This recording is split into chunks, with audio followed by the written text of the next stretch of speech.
Hey guys, this is Erin, and you are listening to Stop Talking About Fat Loss. I'm back again with my co host, Chris. Hey, Chris. What's up? How's your day? It's going. I was telling you off camera. It was last night was my first like real workout since I've had my shoulder injury, which was before vacation. So I don't know what was that Month or so month ago? about a month. Yeah. So it's like kettlebell workouts, but last night it was like felt really good. His legs. I don't know how upper body's going to go, but I'm waiting for the soreness to set in tonight. I'm just like It's waiting to coming. like try to stand up and be like, legs no longer work. I'm surprised you're not sore now, honestly. Usually, like, the first leg I day felt back it is last night. brutal. I cut the workout short because I'm like my groin and so my hamstrings, they're feeling like that like really tight tension when you overwork them. I'm Yeah. like, I'm gonna end this now before I'm like immobile with two young kids. So far, so good. I didn't wake up sore, which was surprising. But it we'll, hasn't been 24 hours yet. we'll see So what tomorrow's like for you.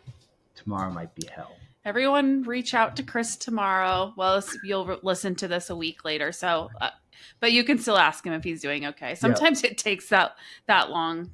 The first, even like if I go on vacation and don't lift for a week, and the first leg day back is always, I don't know why. It's like a It's like week. baby deer. I'm like brand new to lifting all over again. It Upper felt body's not the surprisingly same. good. I was That's good. really surprised of like how stable everything felt. Like usually like you take a week off and like you go for like squats and you're like, oh God. Yeah, This one I'm like, why doesn't this feel worse? I'm that's like, okay, good. I'm not gonna like overdo it. I could have gone heavier, but I'm like, yeah, we're just gonna stop here. Yeah, you gotta weigh that out and make Yeah. sure you could go heavier, but will you regret that for 7 days Yeah, afterwards? exactly. Yeah. I'm like, I don't need to tear a hamstring or something stupid here. No, no, yeah. Match your injuries. No. Left shoulder and now right hamstring gone. Hamstring. Like Yeah, just crap. half. It's also, yeah, not really beneficial as a father of toddlers to No, have multiple injuries aside from the workout issues, just life issues. just life picking them up and yeah, my right arm got a lot of work. I'll say that because I couldn't hold them in my left arm for a while. Yeah. Well, I'm glad you're feeling better. So, the topic at hand today is fat loss. I know you're listening to Stop Talking About Fat Loss, but a lot, we know that the situation at hand is that a lot of people come to us in coaching, in our communities, social media, this podcast, seeking a path to their body composition goals, which oftentimes includes fat loss. So we're not blind to that. The purpose is really that we want to seek the healthiest way to our body composition goals and not constantly be addressing fat loss, because that's ultimately what the problem is, and we're going to dive into that today. For most people, they just do not know that fat loss has to be taken in phases. And if you've been listening to us long enough, you've probably caught on to the gist there. But it's, even if you have been listening and you're hearing it, it is really challenging to understand or get yourself into a mindset where you can accept that. Especially as women, I think we have been conditioned to just be small our entire lives and to diet and to eat less, and we're like judged if we eat a lot. I remember growing up and there was like comparisons of dating, and the dude would order a burger and the female would order a little salad. And that's what we grew up knowing. At least those are close, and those of us in our 30s and early 40s, maybe, and beyond, that generation, it was about very, very lean bodies, very, very small bodies. And most of the time that was not sustainable long term. And as our lives started to shift, and from that like dating era of our lives, which for most people is 20s, maybe early 30s, into the childbearing, getting married, that portion of our lives, and you see pretty rapid fat gain in that time frame in your life. And you could be younger, you could be older, but that's usually when it starts to happen. That's usually when people start blaming their age or their hormones or the metabolism, which all of that could be a factor, but most likely it is a lifestyle change that you don't even realize is happening. And the most important thing about understanding body composition change is understanding the phases of it. If you are constantly seeking fat loss, you are going to continue to lose and gain the same amount of weight over and over and over again. So that's what we want to get out of this conversation today and help you learn how to build a foundation that is going to be a catalyst to body composition change. And often we find that as we improve health, we also see the body composition change we want. But what we need to also understand is that might not mean that the scale is going to reflect the number that you want to see. And you might have to just give up that number. I was thinking about this morning. It was like my body composition, my initial goal body composition was something that my body was never going to be physically capable of looking like ever. It basically looked like long, lean limbs, like a runner kind of. And I'm 5'4". I'm a little bit stumpy. I put on muscle relatively easily for a female. Like I was never going to have that body composition. And we keep doing that to ourselves. And I think that what you need to understand aside from the phases is what your body is actually capable of looking like, because that will save you a lot of trouble. Like I could still be focused solely on making I had this dream of like my arms being that like rail thin.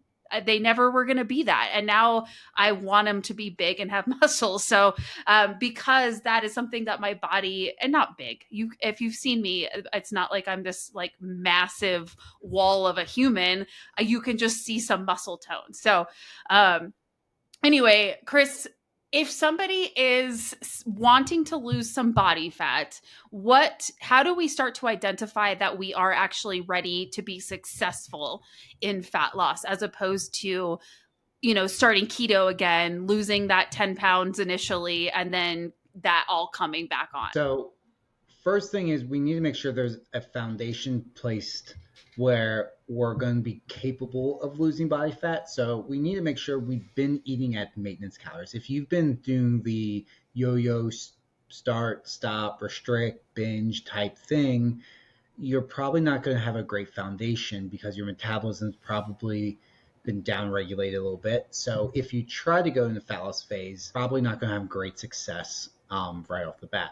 We want to make sure we have some habits in place and we have a game plan in place for this is how I'm going to do it. It's not just wing like I'm just going to like cut out carbs.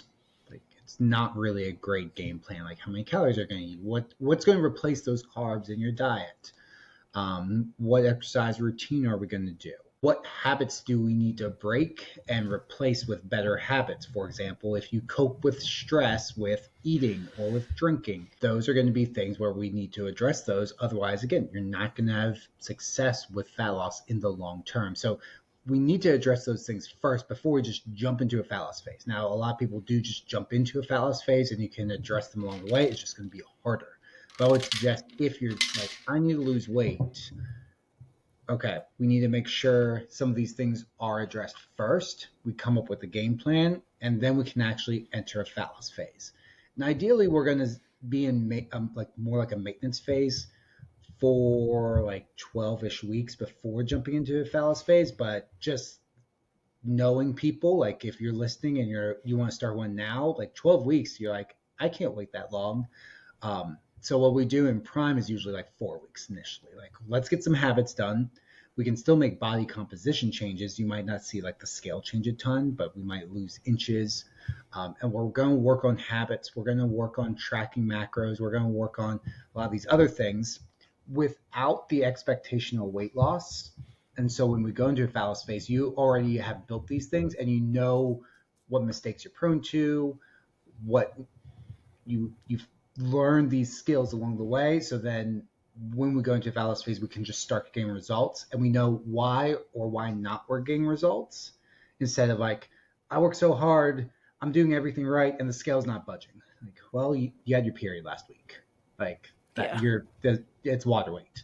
Or you technically didn't do everything right because you only tracked 3 out of 7 days. Yes, you did track, but it wasn't enough. Like you weren't consistent enough. So that's what we want to do before entering like a true fat loss phase. Which with this coming out, like I guess technically it's early to mid September. I'm not sure what it's going to be out. What, the 11th? So I guess that's technically Yeah. mid September. Like you have 4-ish weeks before kind of like the holidays really start to kick in to do a maintenance, and then probably not a full 12, like 8 weeks after that for a fat loss phase. But you have time to do this, even if it's just like more condensed. Yeah. And we tested it our last round and it worked great. For the people who actually did it, it worked really well. And that is the base level, getting your foundation set first. And the reason why I think it's so important, aside from, the metabolic health stuff and just it's you're going to be able to fit the things that you need to fit in with more calories so that you can see how to do it. And then you start to manipulate. So like, for example, we tend to have a lot of issues with protein intake. Yep. And when people think they're eating high protein, and when we actually start to look at it, we're dramatically under consuming protein, most of the time over consuming fats, and also under consuming carbs. So that's the thing too, is most of the time, like Chris said, I'm glad you brought up carbs, because that's for some reason everybody's initial go-to is like, I just stopped eating carbs. And we're like, well, were you overeating carbs before? How do you know that? Because you probably weren't. You were probably overeating fat sources. And that is what the problem is. And then you continue to like overeat fat sources that are healthier, quote unquote. And that it doesn't matter what they are, almonds, avocado, olive oil, all of those things, but they're still at the same caloric level as you were when you were eating the junkier fat sources. And so you're not going to lose weight. Calories are king. It's food quality is great. You probably feel better, but then that's good. I like that's a good thing. But most of the time people aren't like, hell yeah, I feel better, but I still am like really uncomfortable with my body composition. That's not what you want either. We want both. So we have to know what's going on first. And that's what the mark that most people miss is like, we have no idea where you came from. And there's a disconnect there. And I even experience it with one-on-one coaching when people are like, well, why aren't you giving me numbers right away? I very rarely do. I need a week to see where you're at, because like I can give you numbers, but then they might be way off the mark, and I don't know how many calories you're eating. I don't know if you're under eating or overeating. I don't know if most of your calories are coming from protein sources, fat sources, or carb sources. I don't know how much fiber you're getting in. Like all of those things are really important. And we just want to dive into low carb and then are pissed that doesn't work. And it's like, well, you probably weren't overeating carbs. Most people aren't. Most of the time when I'm coaching, I'm teaching people how to eat more carbs Mm-hmm. because it's the sources of food we think are carbs are actually fats. Yes. So that awareness is key. And then once you know how much you need to get in, especially the proteins and the fiber sources, if you're doing that, and most people, the other thing is what we often see is we're jumping to the lowest common denominator. So it's like I was eating 3,000 calories a day, and you hear 1,200 calorie diet, and you're just like, yeah, that's how much I need for fat loss. So we go from 3,000 to 1,200, and we don't like there's no test as to why that, or we think we're at 1,200. That's the other thing, is usually like we think we're at this super low number, but we're actually not, because we are dramatically like changing all of our dietary environment to clean foods that we perceive to be healthier, and oftentimes they're still higher in fats. So like the awareness is necessary, and if we have a higher calorie window for eating closer to maintenance, and we're learning how to get more protein and fiber, you're losing weight most likely just by doing that, because the thermogenic effect of food goes up, your satiety goes up, your cravings are going down. You don't need as many like fast digesting carbohydrates to get you through the end of the day. All of those things are like wildly beneficial, and you can eat more. And you could, we have you eating 2,000 calories and eating the correct amount of protein and fiber. Then, if we need to take your calories down, you already know how to eat that much protein and fiber. So then you just manipulate the other food sources around that. It makes it so much easier. It makes it feel a lot less hard. Though we're not mentally dieting, we're actually intentionally doing something. And you're going to experience that same level of like, I feel better at the same time as getting better results, lowering inflammation, all of those things. And again, we tested it with a group of people, and those that actually followed through, every single one of them got great results. And the thing that they noted was that they didn't have to eat as low as they thought they did. They were losing body fat while we had them at a higher caloric level. Their energy levels improved, their sleep improved, like all of those things, which are all catalysts to the fat loss goal that we want. But we tend to hyper focus on that one goal, and we're like, well, I'm sleeping like shit, I hate my family, I don't like any of the food I'm eating. Of course you're not going to do that forever. Like, that's miserable. So of course you're going to gain the weight back. But if you learn, if you start to understand the variables, and you also understand that you can eat up to 2,000 calories a day and either maintain or still see progress, it like I felt like the first time I did that, my entire world opened up. It was like, oh, I can look at all this food I can eat, and I don't have to worry about ruining my progress or gaining weight, or like, we just have to be intentional and mindful and have some awareness of like what's driving calories up, because I think they say the average American is consuming 3,500 calories a day, but we all Something think around we're that. eating Yeah. like 1,200. But some we're not. So that's important to understand too. So if you think, on average, if we're eating 3,500 calories a day, why cut it all the way down to 1,200? Yeah, no. Oh, I've had many female clients lose weight for close to 2,000 calories. Yeah, Some are lower, but very rarely am I seeing anything below 1,600 calories for women. Very rarely. Usually it's like someone who's like 5 foot even, kind of petite. You see tiny. lower than that. Yeah. And they have like 10, 15 pounds to lose. Like, that's the kind of person, like, yeah, they might be down at like 14, 1,300.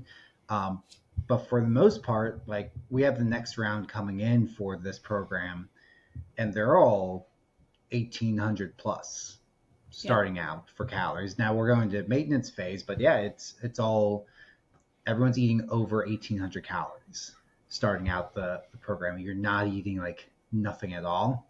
And I think what you said, the average American's eating somewhere around 3,500 calories.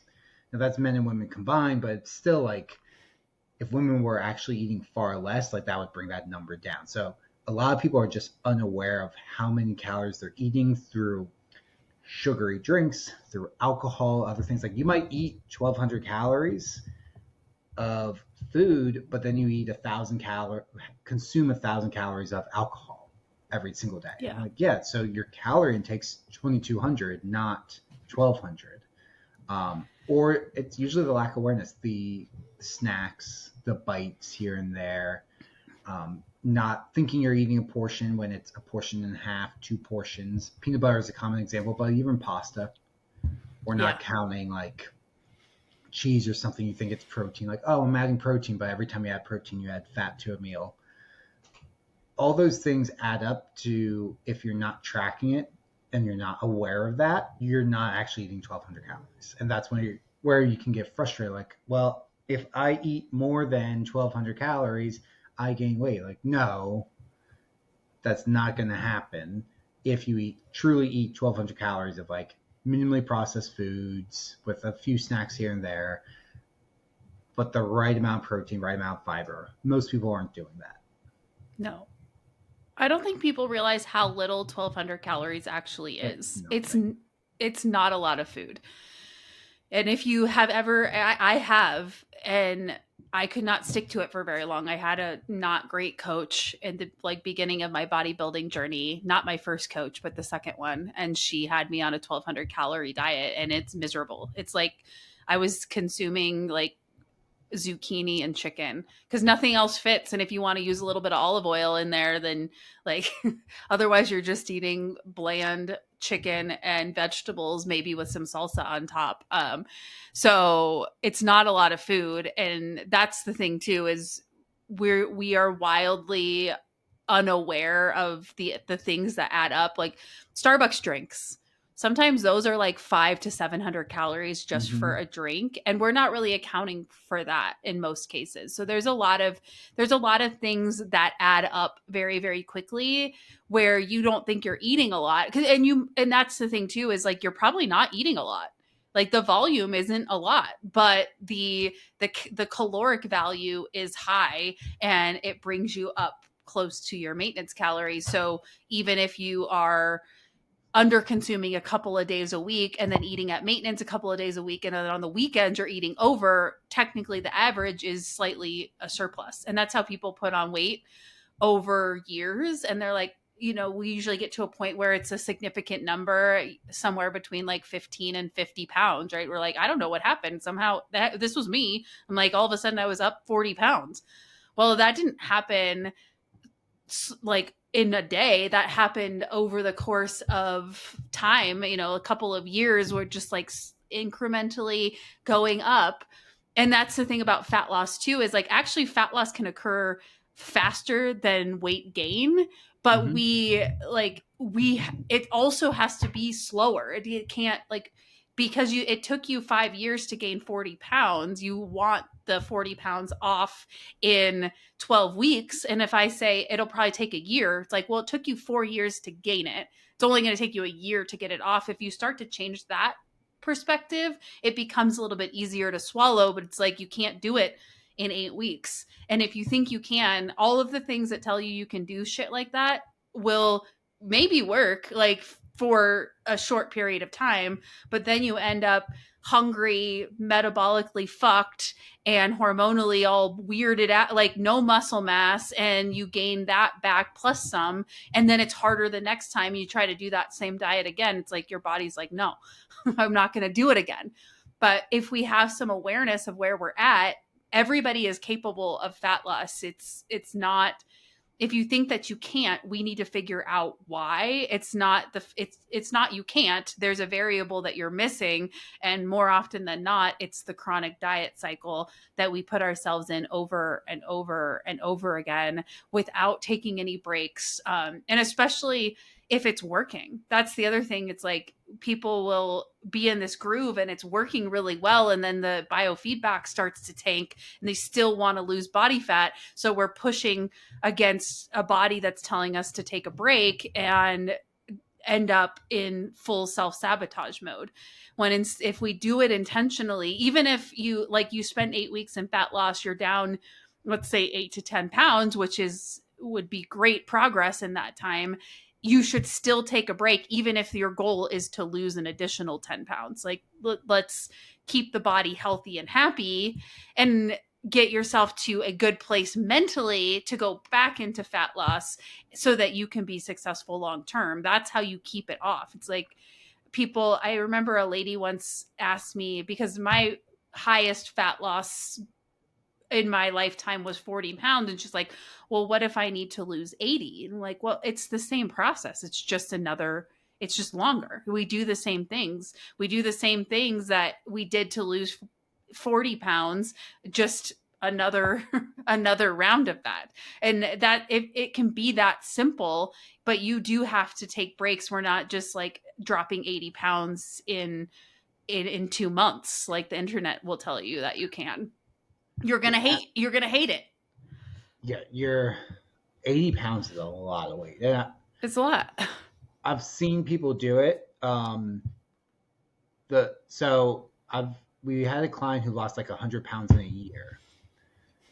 To put in perspective, he was a single dude with like a really well paying job in his like late 40s. So it's like he's single, he has no other responsibilities, and he has the income to be able to kind of like not stress out about money or anything, um, and to like be able to purchase whatever food he needed, all that kind of stuff. So it's not like the single mom of two who barely has time to make it to the gym. Like this dude could go to the gym whenever he wanted. Um, Yeah. so I've seen it happen, and it's typical of like it's kind of like that where the people who do have these amazing, very quick transformations generally don't have a ton of other responsibilities going on in their life because of course everyone would like rush to me after like we posted that this person lost like 100 pounds. Like, I want that. How do I do it? Like, well, it's the same things I've already been telling you. Like he meal prepped, he worked out, didn't he cut out alcohol, got enough sleep, blah blah blah blah blah. But he's not having two little kids or three little kids running around. He Yeah. doesn't have like a spouse that is like, oh, I want to go and do this. Let's go get drinks. Let's go out with friends. Like he just kind of like dedicated his whole life to this one thing. And if you're like, that sounds kind of terrible, like, okay, so don't have that expectation. Like let's set new expectations of it might take you a little bit longer, but you'll still be able to enjoy your life. Um, and I think it's important to bring up now because when this comes out, again, it's like mid-ish September. So a lot of people are looking to lose weight right now. School's back in session, so kids are back. Schedules are a little bit more predictable, and it's the kind of the last hurrah before the holidays. And we need to plan like, are you going to be able to diet through the holidays, or do we need to have an exit plan once those holidays come up? Because most people are not successful dieting around the holidays. No. Even people who want to, I've rarely seen success. I've seen people try to lose weight and maintain, but it's very hard to have success. So this is a time of year where a lot of people get started and then a lot of people fall off because all of a sudden I can't stick to the plan come late November and Thanksgiving pops up and they have family get-togethers and friendsgiving and work parties and it's end of the year, so there might be some last minute things for taxes or things that need to get done before the fourth quarter closes for the business projects and accounts and other things. So it's a very busy time of the year coming up, but it's also when a lot of people want to try to lose some body fat because, well, kids are back in session. So, well, instead of like falling off track, we want to have a plan like, hey, right now we can do something, but then generally October 31st or November 15th ish, somewhere around there, I need to go into maintenance. Like I can't keep dieting through. I just know my schedule. I know what happens year after year after year. So at that point, I'm going to take a break and then December 28th or January 1st or January 10th, whatever it is, I'm going to start back up again. So we're going to kind of use the holiday time where you know there's going to be extra alcohol, extra food, and these other things to go into maintenance, maybe go into a build phase, build some muscle to then benefit you on the back end of that. It kind of like slingshot you forward with your fat loss results going into 2025. And it sounds really weird that I just said like 2025, but that's how we have to plan things out for you to lose weight, especially if you have 30, 40, 50 plus pounds to lose. We need to be thinking long term. We can't just like, okay, September is clear, diet now, let's go. Like, okay, but what about October? What about November? I know for me, hunting season is about to kick off, and then all the fall festival stuff my wife likes to do, that's going to really kick off come mid October. Then it's the holiday. Like October is a terrible time. Like after mid October, I'm not really trying to lose body fat. I'm Yeah. more like maintenance or build phase from that point forward until January. That's my schedule. I like to enjoy the holidays. I like enjoying that time of year. I like the food that time of year. So I know for me personally, I'm not saying you have to follow what I'm saying, but for me personally, terrible time of year to try to lose weight. I will not try to lose weight over the holidays. It won't work. If you don't really celebrate the holidays, you can do it. But for most people, you're celebrating the holidays. I would figure out kind of when do things kind of get a little crazy, and that's when you start maintenance. We're Yeah. going to exit fat loss, give yourself that mental and physical break, And then we also set a date on the back end of like, January 10th is like the crazy stuff has already ended. That's probably a good time to like kick things back up. And it's like, great, we just made a plan. So now we know we can just follow this plan for the next couple of months, and you just commit to that process. Yeah, and the holiday thing, it, I'll talk to people about that too, and they're like, "Well, we don't really do a lot for the holidays," but that it's tricky because when you say you might not do a lot, and your family might not be like super overindulgent, but like the weird little things sneak in. There's like the work party, or like the extra happy hour with your girlfriends, or there's all of those things start to come into play. And I think we get ahead of ourselves, or we get a little bit greedy. It's like we want to lose body fat. It's like, well, I don't do a lot for the holidays. And you're going to try to manipulate I don't do a lot for the holidays with the like the holiday happy hour and the cookie exchange and all of the shit. It's like you're just doing yourself a disservice, because then we're just toggling between sometimes being in a deficit, which is a stressor, and then over consuming cookies and alcohol to enjoy the holiday season, when we could just be intentional about it and put yourself into a place where like you were at 2200 calories instead of being in a deficit. You're building muscle a little bit, you have some flexibility in there, you're not overindulging, because that's the thing too, is like, well, I'm tracking at 1600 calories for my deficit, but I have this holiday happy hour, so you're not going to track it all, and then you just go into this place of fuck it, so there's no boundaries. And that's the problem. It's like you have no intentionality behind it. And if you don't, you're going to keep going through this yo-yo cycle. Like, have a plan. It's better. And I try to explain this to people all the time. It's like, if you cannot focus on fat loss for the next, 6, 8, 12 weeks, 7 out of 7 days during that time frame, don't do it. Go to maintenance. You're gonna be like, you do lose body fat slowly in like that recomp type situation, especially if you're a little bit under and you're exercising and getting your steps in and lifting and all those things. Like, the results, you might not see scale drops, but your results are going to be better overall. And even if you're not like getting these visual results that you want from that intentional maintenance, when you do have the 8 to 12 weeks or whatever to commit to fat loss, you're going to get better fat loss results. You're going to see the scale drops that you want to see. The problem is if you keep saying that I eat 1700 calories a day, except for Thursday, Saturday, Sunday, and sometimes every other Tuesday, like, no, you're not. You're like, there's no intentionality behind it at all. So like, yeah, your goal is 1700 calories, but you only eat that 3 days out of the week. So actually what you're doing is eating 2000 calories of random shit. That's the thing too, is like, you start paying attention to protein, fiber, and that kind of thing. If you have 2200 calories to consume and you eat 1800 calories in whole foods, and then the other 400 calories are for a couple glasses of wine, that's like, that's how we have our cake and eat it too. Now, you can't have 17 glasses of wine. Like, you can have two, but that's the thing, is like, if you want to have 17 glasses of wine, you have no business in a fat loss phase. Yeah. You have to get your mind right. Like, there's like, we can talk balance all day, but if you don't understand what balance is for you, then you're never going to get anywhere at all. So it's like, balance is having 1 or 2 glasses of wine when you want 4.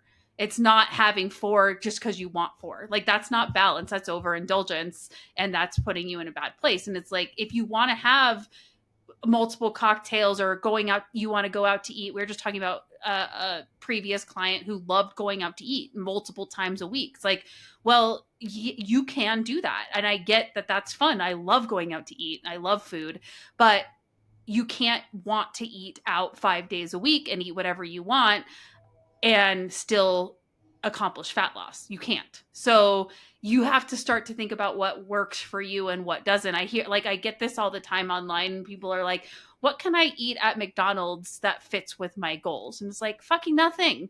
Don't, like, what? No, you're in a fat loss phase.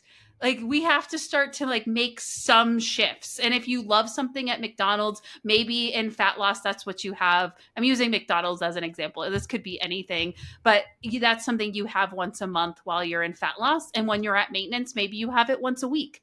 But that's the balance. Fat loss unfortunately just is not a balanced modality. Like you have to be able to understand that you can't have everything you want in the amount that you want.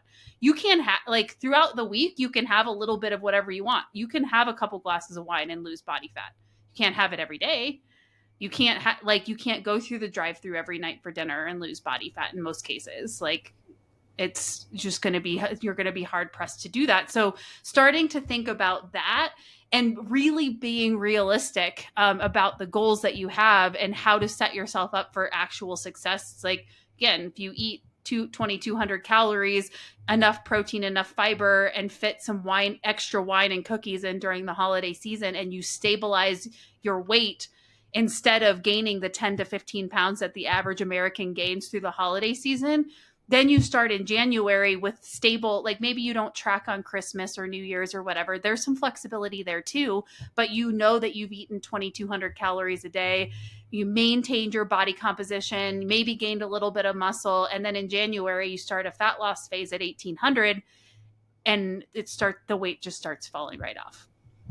Yeah, it comes down to figuring out what is actually going to work for you and actually taking a little bit of time and planning things. And that's where what you said early on, Erin, was a lot of people don't take into consideration like the work parties and these other things that happen with the holiday season. They're like, my family doesn't do much. It's like, okay, that's not the only thing going on. It's like there's what about like how many Christmas cookies do you bring home?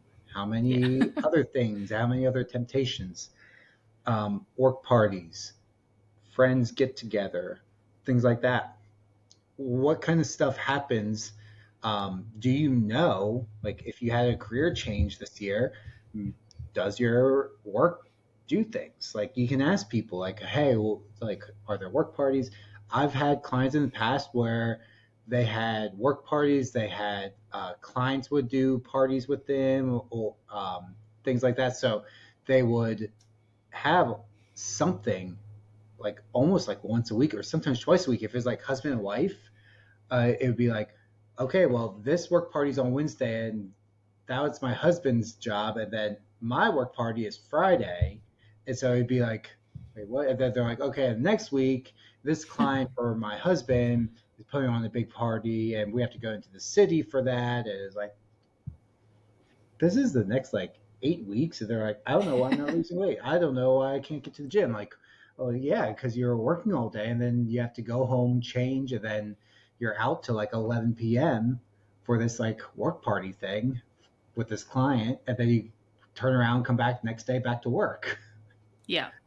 I'm like, wow, that's rough. So if you're like that, and this is just work, not even friends or family, like if that's your schedule, then phallus is not going to be ideal. The point Erin was trying to make is there's some level of restriction with fat loss. Like there's an inherent imbalance. You want to lose body fat, which means we have to be in calorie deficit. So everything you want is whenever you want is off the table. That's not an option for the majority of people who struggle with weight loss. Like if you don't struggle with weight loss, then you figure out balance. Like congratulations, this part's not for you. But if you're struggling with weight loss, then there's something that needs to get removed. Alcohol, going out to eat, fast food, just portion control, something of that nature generally needs to be removed or reduced so that you're able to lose weight. Maintenance mode, build phases, you can add those things back in. But when we go and we dedicate time and effort to a fat loss phase, there's some level of restriction. Like you just, calories are lower than maintenance. So you can't eat everything you want whenever you want. Like it's just, you're not going to lose weight if you do that. You're going to be in maintenance. Yeah. Yeah, it's important to understand what the balance is for what you want. Balance is like a kind of a trigger word, and I use it a lot too, but I don't think that people understand what it actually means for their goals. It doesn't mean like whatever, especially if you, let's say you're significantly overweight, there is an imbalance there. There's something off that we need to address to create a balance where you are less overweight. Now, if you want to be super fucking fit, then there's an imbalance on that end too. And like for me, my lifestyle feels very balanced for me. But if somebody else looked at it, they might consider what I do extreme. And I don't in any capacity consider what I do extreme, but I eat at home most of the time. I track my food. Not all, like I've been tracking for years now, so it's gotten a lot looser, my tracking, but if I'm in fat loss, I do track pretty meticulously. I don't drink every day. I do consume alcohol like most weeks out of the year. Like on a Friday, I'll have one or two. So like for me, that's balance to be able to look like I work out because that's what I wanted to look like. But there is some imbalance there when we're comparing that to somebody else's like life. But if you have to start considering what level of balance you want to seek, because again for me it's like I'm okay if it's only a couple of glasses of wine a week or a couple of cocktails. We only go out once a week to eat and we cook primarily at home. I go to the gym 4 days. I get my steps in. Like for me, that it feels doable, it feels balanced based on the fact that I used to aggressively restrict, overtrain, overconsume alcohol, and I was nowhere near where I wanted to be. And there's a learning process involved in this, right? Like you're not going to go from 50 plus pounds overweight to looking like a fitness model in 12 weeks, even though the internet will tell you that you can, because the level of like the imbalance on one side and the imbalance on the other side are so extreme that you cannot even comprehend what it takes to get there yet. And that's okay. You don't it's not That's not me slighting you. I didn't know.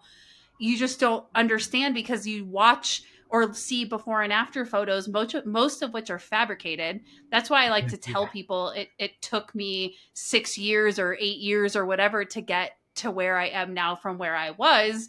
Because if you see my before and after pictures and be like, oh, she did that in 12 weeks. And then you don't, you're not there in 12 weeks and you're pissed. Like, I don't want that to ever be a message that comes from me. It takes time.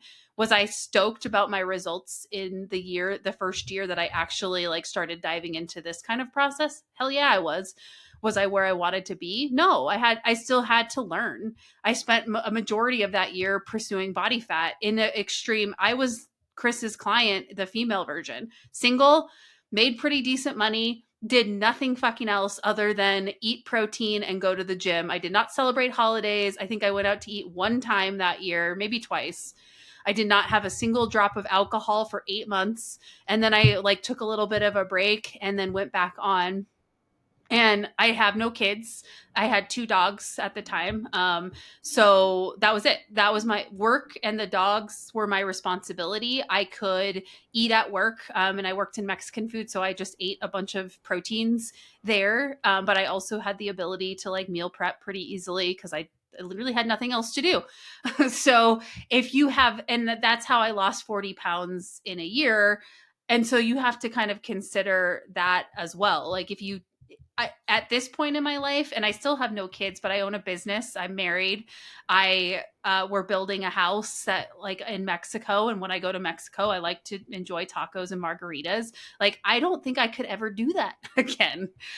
It was just that sole time in my life when I didn't have other variables, and if I did, Matt would support me. He's healthy too, but like last night we went out and got barbecue on a whim, and I like being able to do that. Like I like being able to just go out when we want to on a random Wednesday night and grab barbecue, and I had one margarita, and like that lifestyle for me is way better than the one I lived. But like if you have to start looking at it in that capacity. If you want to spend an entire year, literally I ate a meal plan. So it was chicken egg whites, corn tortillas, because I worked in Mexican food, salsa, some sort of vegetable, oatmeal, and protein powder. Those were the foods I ate for almost 11 months straight with the one little blip break in there. So if you want to do that, and it like, but most people don't. And I don't know how I did it. I honestly don't. I was in just like full force mode. That's when I look back at when I was competing in bodybuilding, and it's the same thing. Like, how did I do that? It's just you were dedicated to this thing and you went all in, but it was nobody competes in bodybuilding like, oh my god, it was that diet was so much fun. I gotta eat so much delicious food. Like, it's oh god, like the last like 4 weeks, man, I will It's never look terrible. at whitefish the same because it's egg whites and white fish Til- and white Tilapia. chicken, Yeah. yeah, tilapia and all the veggie. Oh god, it was No, a lot of those meals I had to like choke down because yeah. I became obsessed with cereal after because I hadn't had anything crunchy in a year, and I didn't realize that like how hard that was. It was all mush. It was so like I remember the last few weeks before the shows and eating my breakfast, which was oatmeal with a scoop of protein powder, and that's it. And it, like just force shoving it into my face as fast as I could because the thought of eating something squishy one more time. And really like lived off cereal after that because I had it was something crunchy to eat, I which remember wasn't good either. eating so on like a piece of chicken breast, that tiny little piece of fat on the like the chicken tender part, that was the best bite.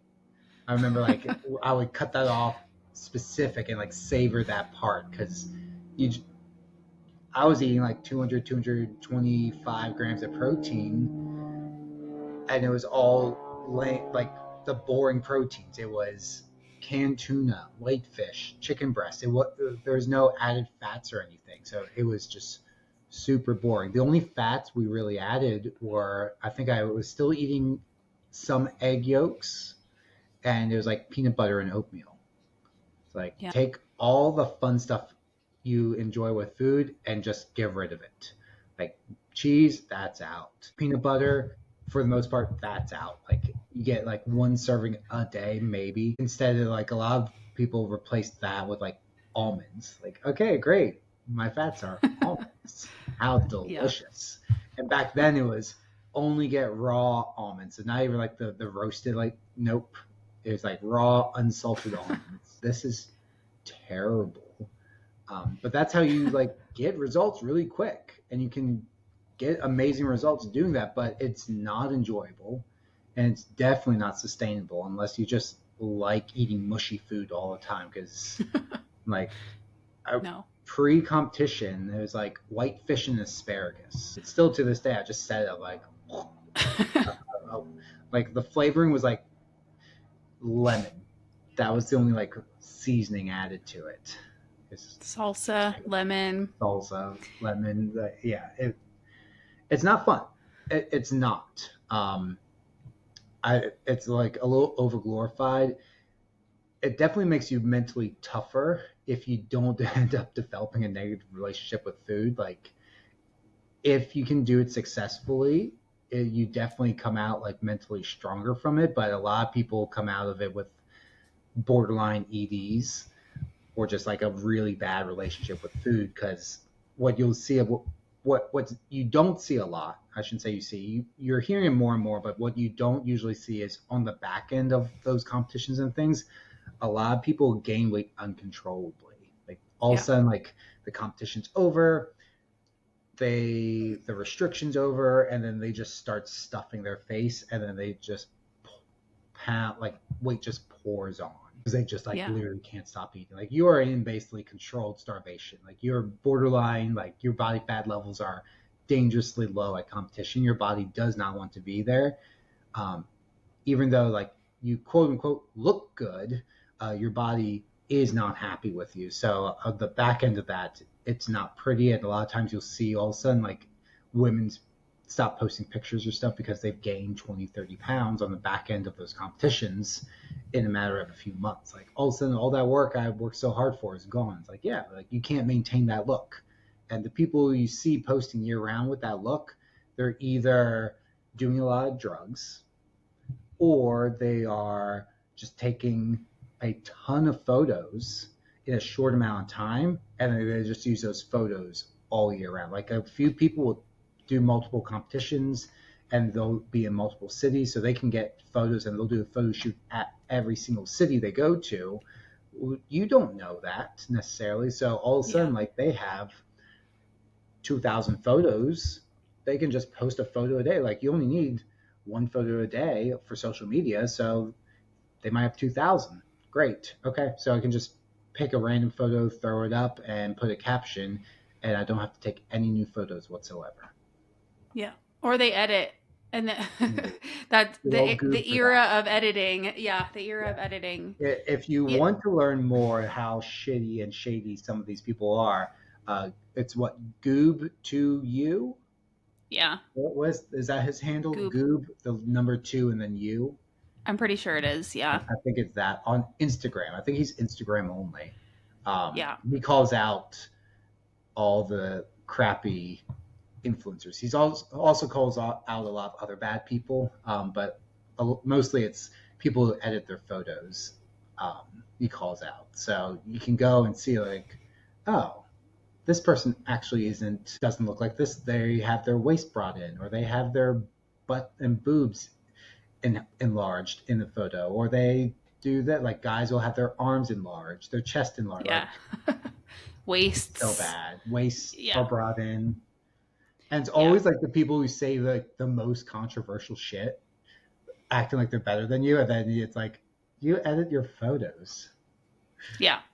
It's yeah, it's a weird practice, and I think it once we that's part of the reason why we wanted to do this podcast too, is one, to change the narrative on fat loss conversation, but also to change the narrative on what we see on social media and allow ourselves to believe is real or true or we're capable of. And I am full belief that anybody can achieve basically anything that they want to achieve as long as it's within their genetic profile or financial profile. Like you can add some enhancements to your body with money too if you want to, but you have to be realistic with what you have in the moment that you are given. And I think for most humans, general population humans, you're raising, people that are within our age range from 30 to 50, we're raising families, we're like growing in our careers, we are traveling a little bit more because maybe we have a little bit more financial resources. Like if we're realistic with that and understand the basics of body composition change and health, you're going to have a lot more peace there, but you're going to have a lot better results. It's just going to it's slower. The perception is that it's slower, but it's actually faster because you're not doing the same thing over and over and over again expecting a different result, and you are putting your body into a place where it will respond better over time, like continue to respond. I once I like got myself into a better place with food and training and all that stuff, like every single year I see better results from. I might have a little bit more body fat, but then I have more muscle too. I might have a little bit less body fat and I have a little bit less muscle. Like it ebbs and flows, but I continue to progress even if I have times where I'm not really prioritizing my nutrition as much. I just am getting my protein in, my fiber in. Like it can be as flexible as that too. And we're still, I think there's this misconception of like what it takes to maintain, that it has to be this grind, and it's really not that. It's just figuring out like what are non-negotiables in your life. Like what do you want? What do you need? Do you want to continue to have a glass of wine every night with dinner and you're okay with that making your progress a little slower? Cool. Let's keep that in. But if you want to become this massive bodybuilding athlete, then we have to have a different conversation. It's like it really, you have to manage your expectations to go along with your lifestyle and like what you're actually willing to do. I hear every time I post one of the photos from a show, somebody will message me and be like, "I want to compete," and I'm like, "Okay, let's let's dive into how much it sucks for a minute." Like I am fully in support of that. I don't coach bodybuilding athletes. That's a whole different ballpark. But I can speak to what it takes to get there and what you actually need to do. And like, one of them in particular is a mom of a like a kindergartner. And I'm like, they go to California a lot to visit Disney. They are traveling all the time. And I'm like, I just want you to be aware that if this is what you want, you can't do any of that stuff. Like, you can go to Disney, of course, but like grabbing a soft pretzel or a Dole Whip or a churro, like even one, like while you're still being good and following your plan, you cannot do it. And you probably are going to need to get up at 4 to work out before. So like, what are you willing to do? Like, you're not going to be able to have ice cream night with your daughter anymore. Like, you can't. And so it's like those, what are you willing to do to get to your goal? And do you know what those steps are? And are you in a realistic place? Like, if you need to lose 80 pounds and you want to be a bodybuilding athlete, cool, but you're probably 5 years out from that. Is that cool with you? Then in that case, let's go. Let's do it. But those are the things that you have to start being really realistic about and educating yourself. And it's another reason why we wanted to do this, because there's all this misconception out there, especially with the Ozempics of the world and the Optavias and like this very unrealistic expectations of what you can accomplish in a short period of time, as well as what you can sustain long term and what's actually good for your health and what isn't. Like, and once you start learning that, then you can make educated decisions on how you want to manipulate the variables to achieve the end goal. And if you're like Chris and I, you probably will realize that you don't want what you thought you wanted. Like, you want to look fit, you want to be healthy, but you also want to eat food with your family, and you want to have that ice cream night, and you don't want to say no to a glass of wine with a friend that's coming into town for a night. Like, those are the things you have to do when you reach levels of extremes. And that's, most of us are living in that extreme without the result. So then you watch bodybuilders and you're like, I want to look like that. I don't know why I'm not looking like that. It's like, well, they also do these phases. They just live more extreme. So that, but they spend a lot of time putting on weight, putting on muscle. And so it's like, it's just the extreme level of what we're already talking about. Yeah, I do want to bring up. So earlier you talked about enhancements. So one thing that's becoming bigger and bigger is the abdominal like sketching. I think that's what it's called, where basically like the plastic surgeon essentially, I don't know what it is, but they etch out your abs essentially. I don't know if it's a Weird. style of liposuction or something, but it's becoming more and more popular.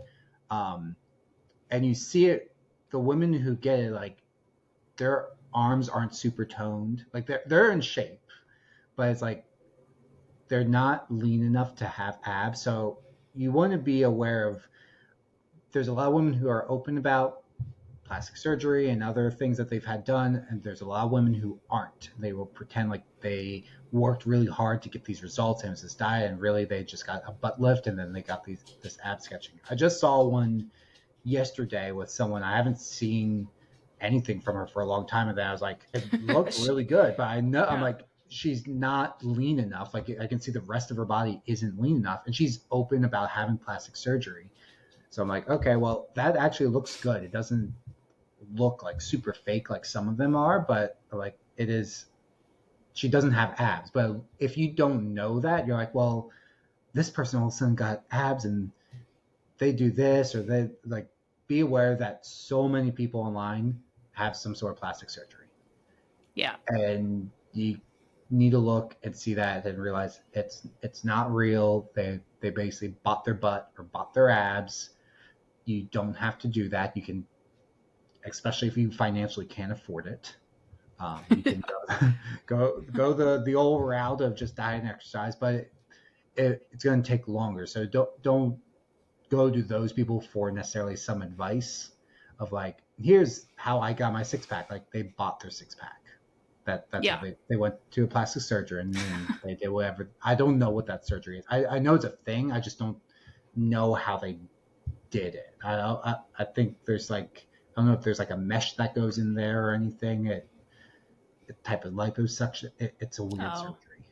when it's not done properly, the obliques look really weird. I will say, like, there's a very like straight, weird looking line that goes down the side of the abs. Yeah, I mean, I'm here for it. If somebody wants to get plastic surgery, it drives me crazy if you don't admit to that. Yes. Especially women I see with like mommy makeovers, and they'll be like promoting fitness products, and I can tell that they've had like their stomach done and their boobs lifted. It's like I if you start looking at that stuff realistically, you'll you'll see it, because especially like women with like if you have the skin underneath your belly button from either like a c-section or just like being pregnant in general, and then all of a sudden that goes away and the belly button comes up, that was surgery, not workouts or nutrition. And that's okay, I'm not Yeah. talking shit. Some people need that, like no matter how much weight you lose, you're still going to have extra skin because the skin is stretched out, or if you've lost a significant amount of weight. I'm here for it, but like be on the lookout for that and understand what that is. So it's like, yes, in order to look similar to her with my body, I need to drop 30 pounds, and I'm probably going to need a tummy tuck and a breast lift. And if you can't afford that, and it's like, sweet, I lost 30 pounds and I still have a little bit of skin, but I also have children that I love. Like Yeah. you have to be realistic about it, and you have to start looking at it. And it's not fair, because Chris is right. Not all of them say what they have done. And I haven't had any plastic surgery, but I do love my Botox. And I will say that when people ask me, they're like, how do you look young? Like, and I've always looked younger than I am. And I attribute health to that and just genetics, but also I get Botox. And so I'm comfortable saying that as a 41-year-old woman. And if you choose to go in that direction, I will support you. And if you choose to not get botulism shot into your forehead, then that's cool too. But like, that's part of what I have done. Like, yes, my health and wellness attributes to that, me prioritizing whole foods, not drinking as much, not smoking, prioritizing sleep, but it is enhanced by a cosmetic procedure. So like, just be aware of that. And it's rampant, and the real ones will tell you. Like, I I used to love Kelly Clarkson, and she drives me crazy now because I think she finally said that she's using a weight loss injection for her fat loss. And again, not talking shit about weight loss injections, but you have to say that you're using them. And like, especially if you're a public figure, because going out there and telling a bunch of moms that you're just playing with your kids more and eating more protein. And so like, she has been openly like, she has openly struggled with her weight gain for a majority of her adult life since she had kids. Like, that was kind of one of the pillars she stood on, was body positivity. And I don't care, like, you can be body positive and still want to change your body, but at the same time, like, I know for a fact that she didn't go from struggling so hard to lose weight to 50 pounds down in what seemed like overnight without some sort of help there. And she finally admitted it. But those are the things that women see, and they're like, I don't know why. I'm playing with my kids more, we're going on walks more, I'm adding more protein, and I'm still not getting there. Well, she might have done all those things plus Ozempic, and that's, to me, that's fucked up. Like, it's not doing anybody any favors, and it just makes the person who's doing it look like a jackass, because those of us who are informed are like, no. That's not how, especially doesn't happen at 40 with two Yeah. kids at home. Like, no. Yeah. It's being aware of the people who get stuff done and then they're not open with it. Yeah. I'm not anti. My wife has breast implants. I'm not anti plastic surgery, but I want people who have plastic surgery should be like, hey, like, I look like this because, yeah, I went and got my boobs done. Well, yeah, I got a butt lift. I did. More often than not, though, you're seeing a lot of these women lie and say, like, no, I just built my glutes in the gym. And it's like, well, no, edit photos, or they've had surgery. So it's bringing awareness to that and trying to figure out, okay, if someone's open about it, then you can have a more realistic expectation of like, hey, like, this person's probably going to be more honest in general with their information because they're sharing that, hey, like, I got X, Y, and Z done. That's Yeah. why I look the way I look. Like sometimes it's very obvious, but sometimes not.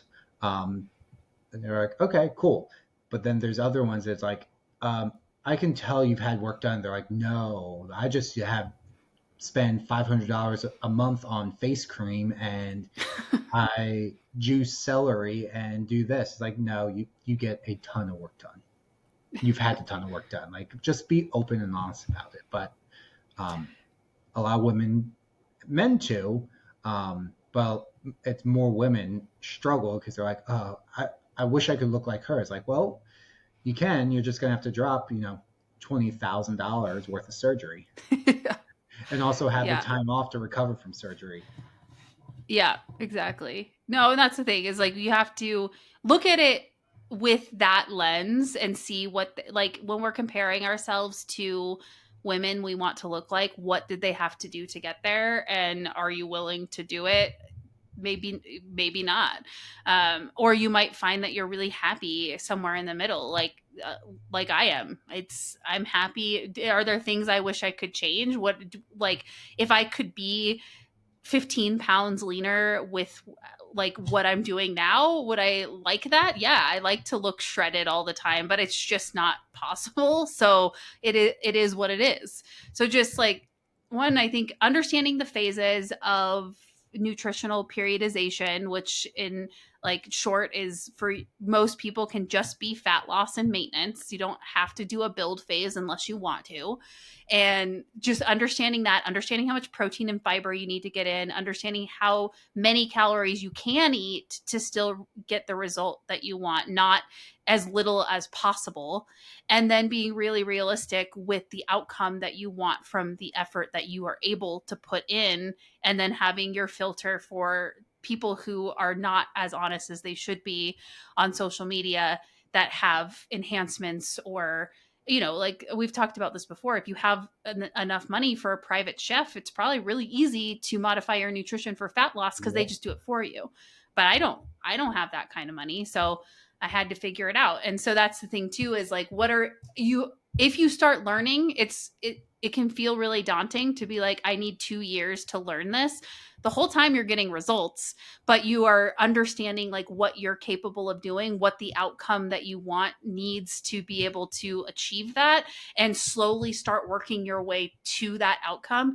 And I think you'll find yourself more often than not, like we are, in the middle of like where the stopping point is for you. Like I wanted to be a bodybuilding athlete and then realized no, that's terrible.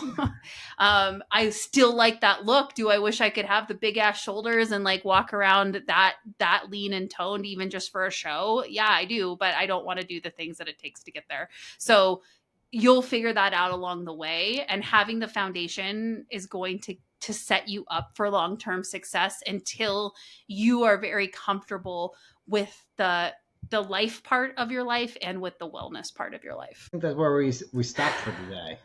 Yeah, we talked for an hour and 10 minutes. So Yep. hopefully you guys got something out of that. So obviously, if you made it this far, please, if you aren't already, subscribe, follow, whatever it is appropriate for the channel. Um, do that thing. Also, rate the show. That's mostly Spotify. Give it, or no, Apple has that too. If you can give a quick rating, that also helps push the show out so more people can find it. That's always appreciated. And if you need additional help with anything, down below you can either find Erin or I on social media. Our links to our social media channels where you can reach out to us are down there, but also our free guides. We have a Mastering Macros guide and macro, like a quick sheet guide as well. Down below, you can grab that, are totally free. Thanks, guys. We will catch you next week.